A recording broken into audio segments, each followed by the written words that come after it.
Good morning students. आप सभी का हार्दिक स्वागत और अभिनंदन है। स्टूडेंट्स, आज इस वीडियो में जो हम बात करेंगे वो हम बात करने वाले हैं राजस्थान में पालने योग्य मछलियां। यानी ये जो हमारा चैप्टर है वो हमारी एग्रीकल्चर बायोलॉजी का 14वां चैप्टर है। जो अंतिम चैप्टर है वो वाला ही चैप्टर है। इस पूरी वीडियो में जो भी हमारी वीडियो रहेगी 20 मिनट 25 मिनट की, पूरी वीडियो में जितना भी हमारा पूरा चैप्टर है पूरे चैप्टर को हम कवर करेंगे। तो चलिए वीडियो को शुरू करते हैं। और शुरू करने से पहले अगर आप हमारे चैनल पर नए हैं तो एक बार चैनल को सब्सक्राइब कर लें और वीडियो को लाइक और शेयर कर दें। चलिए सबसे पहले मैं कुछ सामान्य बातें कर लूं। यहाँ मछलियों के संबंध में कुछ सामान्य प्रश्न भी आपको एग्जाम में पूछे जाते हैं। अब वो सामान्य प्रश्न कौन कौन से हो सकते हैं, जैसे मैं अगर बात करूं, एक तो मछलियों का वर्गीकरण। आपसे पूछ जाएगा मछलियों का वर्गीकरण लिखिए। तो वर्गीकरण में आपको 3 पॉइंट लिखने हैं। पहला पॉइंट, मछलियां किस संघ के अंतर्गत आती हैं, तो कॉर्डेटा संघ के अंतर्गत आती है। दूसरा, मछलियों का उपसंघ कौन सा है, तो उपसंघ इनका वर्टिब्रेटा है।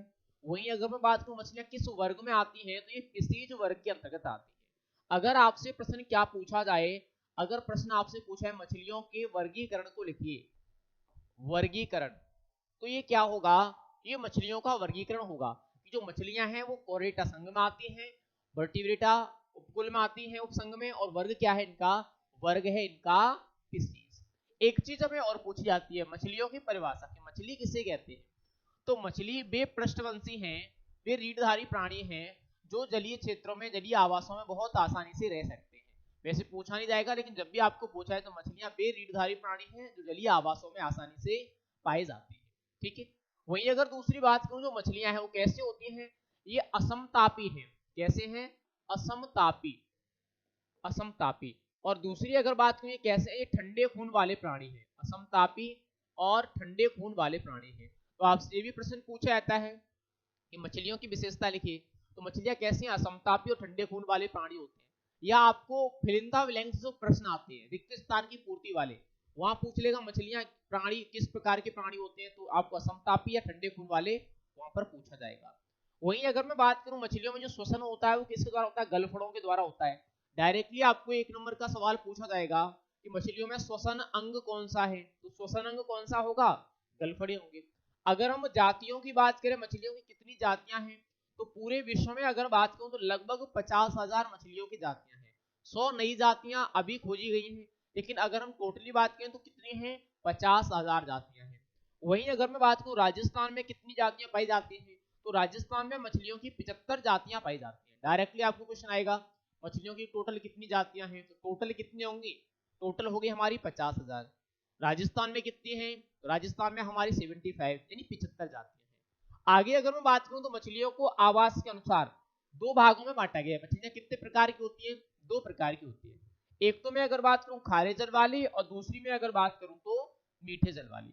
आपसे जनरली प्रश्न पूछा जाएगा कि मछलियां कितने प्रकार की होती हैं, तो फिर हमारा जवाब क्या होगा, हमारा जवाब होगा मछलियां 2 प्रकार की होती हैं। एक तो मैं अगर बात करूं खारे जल वाली, और दूसरी अगर मैं बात करूं तो मीठे जल वाली। ठीक है। ये तो हमारा हो गया मछलियों से संबंधित सामान्य वर्गीकरण, जहां से हमें प्रश्न पूछे जाते हैं। आप लोग साथ साथ नोट्स बना सकते हो क्योंकि नोट्स के हिसाब से ये लिखे हुए हैं। ठीक है। अब थोड़ा सा आगे चलें, और आगे जो हम बात करेंगे वो मछलियों के वर्गीकरण के बारे में बात करेंगे। प्रॉपर जो मछलियां हैं उनकी विशेषता क्या क्या होती हैं, जो आपसे क्वेश्चन पूछा जाता है। एक जनरली आपको मछली का चित्र पूछा जाता है कि मछली का नामांकित चित्र बनाइए, तो ये मछली का नामांकित चित्र हो गया। आप वैसे बना लेते होंगे, बहुत सरल है नामांकित चित्र। बाकी हम देख लेते हैं नेक्स्ट। चलिए अब देखो, जो हमारी पहली मछली है वो है रोहू मछली। अब रोहू मछली के बारे में हम सबसे पहले बात करते हैं। आपको डायरेक्टली प्रश्न पूछा जाता है रोहू मछली का वैज्ञानिक नाम क्या है। पहली बात, अगर मैं रोहू मछली की बात करूं तो इसका वैज्ञानिक नाम क्या होगा, लेबियो रोहिता। क्या होता है वैज्ञानिक नाम, लेबियो रोहिता होता है। वहीं अगर मैं विशेषताओं की बात करूं तो विशेषता समझ लो, अब एक इंपोर्टेंट है, शरीर कैसा होगा, नाव के आकार का। ध्यान रखना, जितनी भी मछलियां होती हैं सभी मछलियों का शरीर कैसा होता है, नाव के आकार का होता है। जैसे इसका भी कैसा है, नाव के आकार का है। दूसरा, इसके शरीर पर 2 प्रकार के पंख पाए जाते हैं। सभी जितनी भी मछलियां हैं सभी के शरीर पर 2 प्रकार के पंख होते हैं। 2 प्रकार के पंख कैसे होंगे, कुछ तो ऐसे होंगे जो गुच्छों में पाए जाएंगे, और कुछ ऐसे होंगे जो एकल रूप से पाए जाएंगे। जैसे इसकी अगर मैं बात करूं, ये जो मछली के पंख हैं ये तो क्या है, गुच्छे में है, और इनकी अगर मैं बात करूं ये पंख क्या है, ये एकल है, यानी अलग अलग है। तो मछलियों में दो प्रकार के पंख होते हैं, एक तो गुच्छे के रूप में और एक एकल। दो विशेषता किसी भी मछली में कॉमन रहेगी सभी में। तीसरी, इनका शरीर सल्कों से ढका हुआ होता है। जितनी भी मछलियां हैं सभी मछलियों के शरीर पर क्या पाया जाता है, सल्कों का पतला आवरण पाया जाता है, और इसके सिर पर सल्क नहीं होते। कोई भी मछली ऐसी नहीं है जिसके सिर पर सल्क पाए जाते हो, किसी भी मछली के सिर पर सल्क नहीं पाए जाते। यानी ये जो भाग है, ये वाला भाग, इसमें सल्क नहीं होते, बाकी पूरे शरीर पर क्या पाए जाते हैं, सल्क पाए जाते हैं। नेक्स्ट में अगर बात करूं, सिर के दोनों तरफ गलफड़े होते हैं, सभी मछलियों में सेम है, दोनों तरफ क्या होंगे, गलफड़े होंगे। गलफड़े होंगे यहाँ दोनों तरफ, ये गलफड़ा ये गलफड़ा, जिससे क्या लेती है, ये सांस लेती है, वो गलफड़े सिर के दोनों तरफ होते हैं। नेक्स्ट में अगर बात करूं, पीठ की तरफ का हिस्सा काला एवं उदर सुनहरी होता है, ये इसकी अलग विशेषता है, ये सभी में नहीं आएगी। ये विशेषता केवल इसी मछली की है कि इसका पीठ का सिरा तो कैसा होता है, काला। आप देख पा रहे होंगे ऊपर का जो सिरा है वो लगभग कैसा है, काला है, और इसका उदर यानी पेट वाला जो भाग होता है वो कैसा होता है, सुनहरी होता है। पेट वाला भाग तो सुनहरी होगा, और उसकी जो ऊपर वाला पार्ट है वो कैसा होगा, वो होगा इसका काला। नेक्स्ट में अगर बात करें, इसकी आंखों पर पलकें नहीं होती, ये भी इसकी मेन विशेषता है। इस मछली की जो आंखें होती हैं उन पर पलकें नहीं पाई जाती। नेक्स्ट में अगर बात करें, सर्वबच्ची, जितनी भी आपकी मछलियां हैं, जो सभी हम मछलियां पढ़ेंगे, सारी ही मछलियां कैसी हैं, आपकी सर्वबच्ची हैं। सर्वबच्ची हैं जो क्या खाती हैं, पादप पिलवक खाती हैं, जंतु पिलवक खाती हैं और शैवाल खाती हैं। मछलियों की बात की जाए कि मछलियों का भोजन क्या है, तो मछलियों का भोजन क्या होगा, पादप पिलवक है, जंतु पिलवक है और शैवाल है। ये आपकी हो गई लेबियोरोइता। अगर चित्र आपको पूछे है तो ये चित्र हो गया, ठीक है। ये क्या है, पंख है, ये पंख है, ये ऊपर सल्क है, ये मुंह है, ये आपके गलफड़े हैं, ये इसका क्या है, नामांकित चित्र। आपको एक तो डायरेक्टली क्वेश्चन पूछ लेगा रोहू मछली का वैज्ञानिक नाम क्या है, एक आपको पूछ लेगा रोहू मछली का नामांकित चित्र बनाइए, फिर आपको पूछ लेगा रोहू मछली की विशेषता लिखिए, या फिर आपको पूछ लेगा कौन सी मछली है जिसका पीठ का हिस्सा काला उधर का हिस्सा सुनहरी होता है, या पूछ लेगा किस मछली में पलकें नहीं पाई जाती, तो कौन सी है, वो आपकी रोहू मछली है, ठीक है। ये हमारा रोहू मछली वाला पार्ट हो गया क्लियर। अब दूसरे पार्ट पर चलते हैं। अभी तक आपने वीडियो को लाइक नहीं किया हो तो लाइक कर देना और शेयर भी कर देना सभी को। चलिए, अब नेक्स्ट जो दूसरी हमारी मछली है वो कौन सी है, वो है हमारी कतला मछली। ये भी काफी इंपोर्टेंट है, कई बार इसके सवाल आए हैं हमारे एग्जाम में।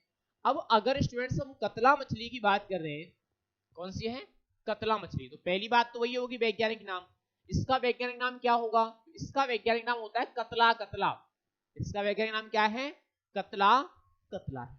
अब विशेषता, विशेषता वो सभी में चलेंगी, वो वाली जो मैंने बताया था ना, शरीर नाव के आकार का होता है, शरीर पर सल्क पाए जाते हैं, सर्वबच्ची होती हैं, ये सभी की विशेषताएं सभी में चलेंगी वो, ठीक है। उसके अलावा अगर मैं बात करूं, ये दक्षिणी एशिया की मछली है। आपसे डायरेक्टली प्रश्न पूछा जाएगा कि दक्षिणी एशिया की प्रमुख मछली कौन सी है, तो कौन सी है वो आपकी कतला कतला है। दूसरी में अगर बात करूं, इसका सिर बड़ा होता है। सिर कैसा होता है, बड़ा, निचला जबड़ा उठा हुआ होता है, सिर बड़ा होगा। देखो इसका सिर बड़ा है, उसका मैंने अभी फोटो दिखाया था, उसका सिर छोटा था, और सिर का जो निचला जबड़ा है वो उठा हुआ है। जैसे यहाँ पेना नहीं है, इस तरह से नहीं, इस तरह से होता है, जबकि इसका कैसा है, ऐसे उठा हुआ है। तो हम कह रहे हैं कि इसका जबड़ा है जो निचला वो कैसा होता है, उठा हुआ होता है। ये भी इसकी मुख्य विशेषता है, आपको डायरेक्टली पूछ लेगा। नेक्स्ट में अगर बात करूं, इसकी लंबाई 1.8 मीटर होती है तथा वजन कितना होता है, 35 किलोग्राम। लंबाई 1.8 मीटर और वजन 35 किलोग्राम होता है। इसकी त्वचा पर सल्क होते हैं, ये सभी की विशेषताएं मैंने बताया था। आगे यह सर्वबच्ची है, ये भी सभी की विशेषता होती है। शरीर नाव जैसा होता है, ये भी इसकी विशेषता है। बाकी मेन विशेषता इसकी ये दो है, उसके अलावा आप कोई भी विशेषता लिख दो, मछली वाली कोई भी विशेषता है वो आप इसमें लिख सकते हो। क्वेश्चन डायरेक्ट आएगा, कतला मछली का वैज्ञानिक नाम क्या है, तो कतला कतला है, दक्षिणी एशिया की मछली है ये। और इसके बाद इसका सिर बड़ा होता है और निचला जबड़ा कैसा होता है, उठा हुआ होता है, ठीक है। इसके बाद में थोड़ा सा नेक्स्ट चलते हैं, अगली मछली को देख लेते हैं। अब जो अगली मछली है वो कुछ इस तरह से है। नेक्स्ट अगर मैं बात करूं, चलिए अगली कौन सी है, अगली हमारी कलवासु मछली। अब देखो कलवासु की वही पहले वैज्ञानिक नाम, इसका वैज्ञानिक नाम क्या होगा, लेबियो कलवासु। क्या है, लेबियो कलबासु है। उसके बाद वही विशेषता, तो ये दक्षिणी एशिया एवं दक्षिणी पूर्व की मछली है। कहां की मछली है ये? दक्षिणी एशिया और दक्षिणी पूर्व की मछली है। दूसरा, इसे काली रोहू भी कहा जाता है। ये क्वेश्चन आपका काफी इंपोर्टेंट है, यहाँ पे 2 स्टार लगा लो, भले ही यहाँ आप 2 स्टार लगा लो, ये काफी इंपोर्टेंट है। आपसे डायरेक्टली सवाल पूछा जाता है कि काली रोहू के नाम से किसे जाना जाता है, तो काली रोहू किसे कहते हैं? कलवासु मछली को कहते हैं। अब काली रोहू है तो इसका रंग कैसा होगा? काला होगा।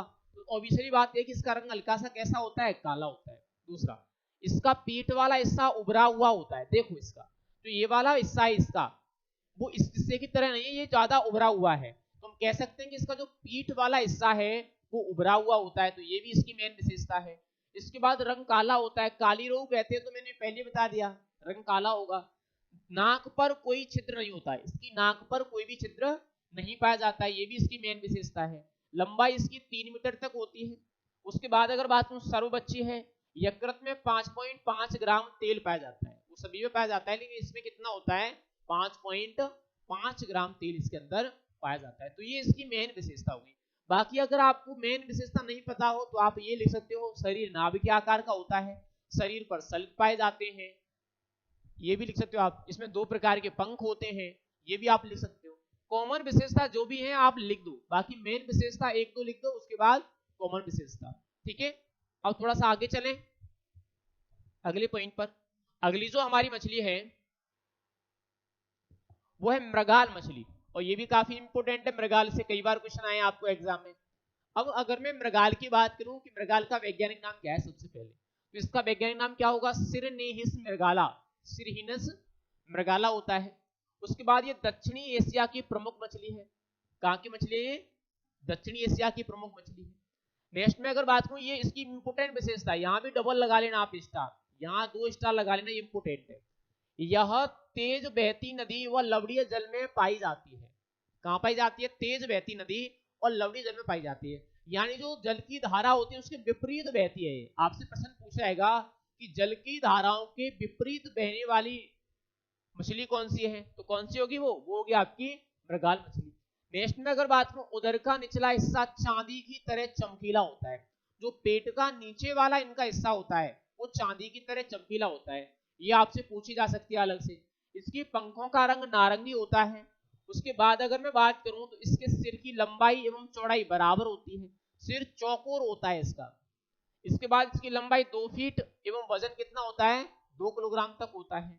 इसका वजन धीरे धीरे बढ़ता है, यानी ऐसी मछली है जिसका वजन धीरे धीरे ग्रो करता है।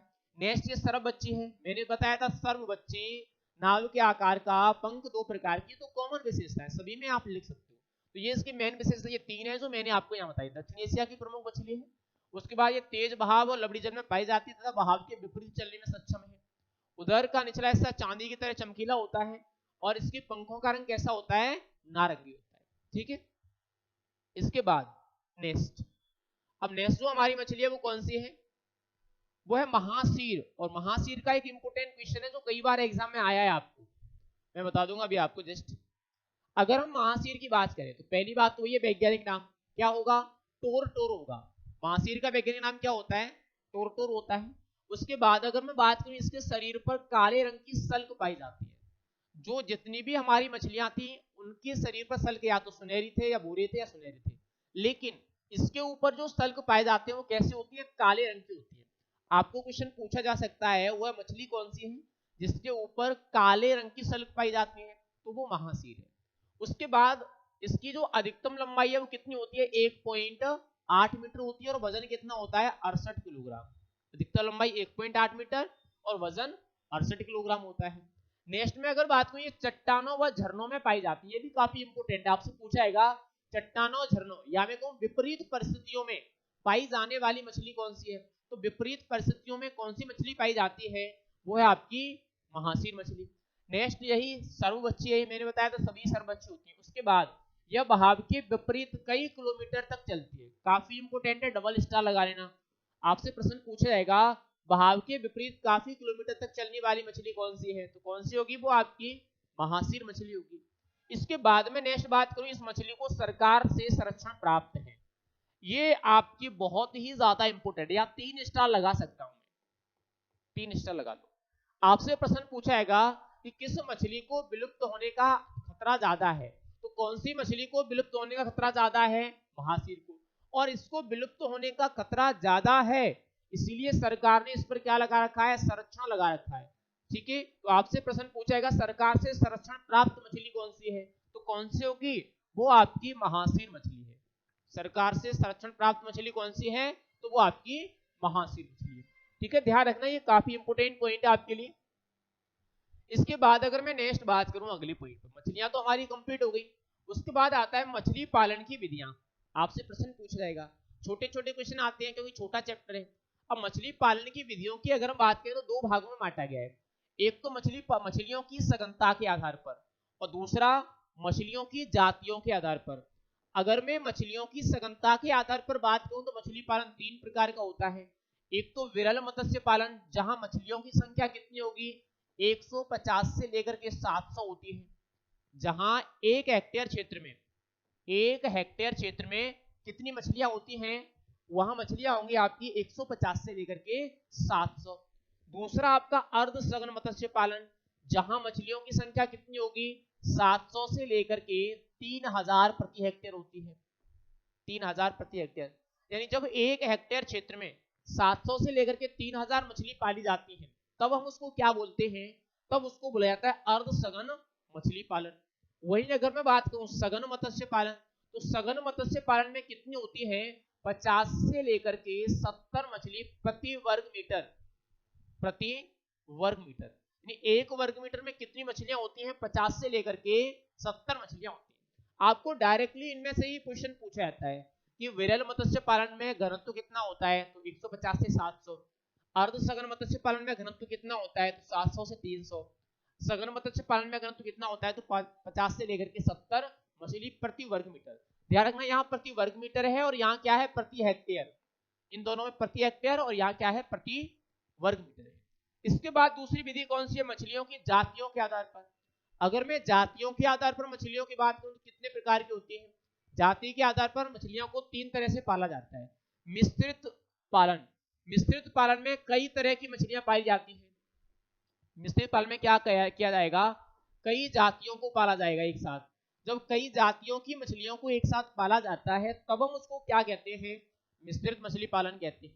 वहीं अगर हम बात करें जब हम एक जाति की मछलियों को एक साथ पालते हैं तब उसको क्या कहा जाएगा, तब हम उसको कहेंगे एकल मछली पालन। वहीं अगर हम बात करें जब हम एक नर या मादा को एक साथ पालेंगे तो क्या कहा जाएगा, तो उसको कहा जाएगा एकल लिंग पालन। यानी या तो हम नर मछलियों को पालें या फिर हम केवल मादा मछलियों को पालें। तो इस तरह का जो मछली पालन होगा उसको क्या कहा जाएगा, उसको कहा जाएगा एकल लिंग पालन। क्या कहेंगे, एकल लिंग पालन कहेंगे। तो ये आपकी मछलियों की क्या हो गई, मछली पालन की विधियां हो गई। 6 विधियां होती टोटल। 3 विधियां आपकी मछलियों की सघनता के आधार पर, जहां आपको इस सघनता से क्वेश्चन पूछा जाता है, और बाकी 3 विधियां आपकी किसके आधार पर होंगी, वो मछलियों की जातियों के आधार पर। इसके बाद में थोड़ा सा नेक्स्ट चलें, एक अंतिम पॉइंट और है अपना, वो आपको जनरली पॉइंट पूछा जाता है मछली पालन का महत्व। वैसे यहाँ से एक ही क्वेश्चन आपको आता है कि मछलियों से हमें कौन से उत्पादों की प्राप्ति होती है। जनरली अगर हम मछलियों से उत्पादों की प्राप्ति की बात करें तो कौन कौन से उत्पाद प्राप्त होते हैं। एक तो मछलियों का क्या है, भोजन में महत्व है। आपने देखा होगा मछलियों का जो मांस है लोग बाग खाते हैं तो भोजन के रूप में इसका महत्व है। दूसरी में अगर बात करूं मछलियों का जो तेल है उससे प्रोटीन प्राप्त होती है। क्या प्राप्त होती है, प्रोटीन। वहीं अगर हम बात करें हमें क्या प्राप्त होती है, विटामिन भी प्राप्त होती है। प्रोटीन हो गई, विटामिन हो गई। वहीं अगर हम बात करें मछलियां क्या करती हैं, मछलियां मच्छरों का नियंत्रण करती हैं। मच्छरों का नियंत्रण भी मछलियां करती हैं। इसके बाद अगर हम बात करूं जो मछलियों से हमें क्या प्राप्त होता है, तेल प्राप्त होता है। आपसे प्रश्न पूछा जाएगा कि मछलियों की किस भाग से हमें तेल की प्राप्ति होती है। अगर हम तेल की बात करें तो कहां से प्राप्त होता है, ये यकृत से होता है। मछलियों का जो यकृत होता है वहां से हमें क्या मिलता है, वहां से हमें तेल की प्राप्ति होती है। नेक्स्ट में अगर बात करूं मछलियों से हमें क्या प्राप्त होता है, मछलियों से हमें खाद भी प्राप्त होती है। जो मछलियों का मिश्रण होता है उससे क्या बनाई जाती है, खाद भी बनाई जाती है। तो आपसे अगर मछलियों का महत्व पूछा जाए तो भोजन के रूप में इनका उपयोग करते हैं, इनसे प्रोटीन भी प्राप्त होती है, विटामिन प्राप्त होती है, मच्छरों का भी ये नियंत्रण करती हैं, तेल भी इनसे प्राप्त होता है और इनका उपयोग खाद बनाने में भी किया जाता है। एक क्वेश्चन आपको पूछा जाता है मछलियों में कौन सी विटामिन सबसे ज्यादा पाई जाती है। अगर हम विटामिन की बात करें इसमें कौन सी विटामिन होती है, विटामिन ए इसमें सबसे ज्यादा मात्रा में पाई जाती है। तो ये सारे क्वेश्चन आपको मछली पालन से पूछे जाते हैं। बाकी आपको जो मछली पालन वाला चैप्टर वो पूरा कंप्लीट हो गया, ठीक है। मुझे लगता है वीडियो अच्छी होगी, आपको समझ में भी आई होगी। वीडियो को लाइक, शेयर और चैनल को सब्सक्राइब जरूर करें। Thank you.